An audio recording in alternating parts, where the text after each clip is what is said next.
Today we're going to look at 5 reasons why we're losing influence in our relationships.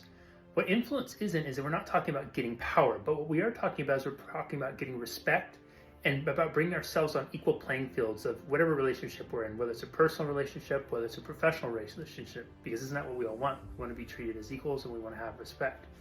So the first one that we'll run into is we prioritize being liked. When we put a higher priority over being liked, what we'll often do is we'll withhold contributions, especially if it risks maybe alienating somebody, upsetting them for a moment. The second thing we will do is we will make our needs secondary.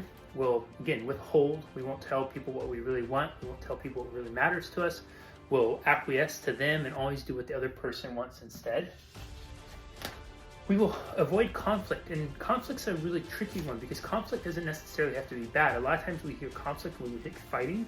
Conflict can really be healthy but hard conversations, and we'll typically avoid that, which gives influence because usually it's the things that we've conflicted about or the things that feed into what our needs are, and we don't want to get into conflict because we're worried that if we do, we won't be liked. The fourth thing is we withhold feedback. And we're fear of being wrong, we're afraid the feedback might hurt somebody's feelings, which you can see how it feeds into the rest of these. And lastly, we won't take credit for our accomplishments. We'll pass it off. We won't raise our hand and say, yeah, that was me, or celebrate our wins and those kinds of things because we don't want to be rude or arrogant. So if you find you're struggling with getting influence in a relationship, look at these 5 things. Odds are you're doing at least one, if not more than one. Hope this helps.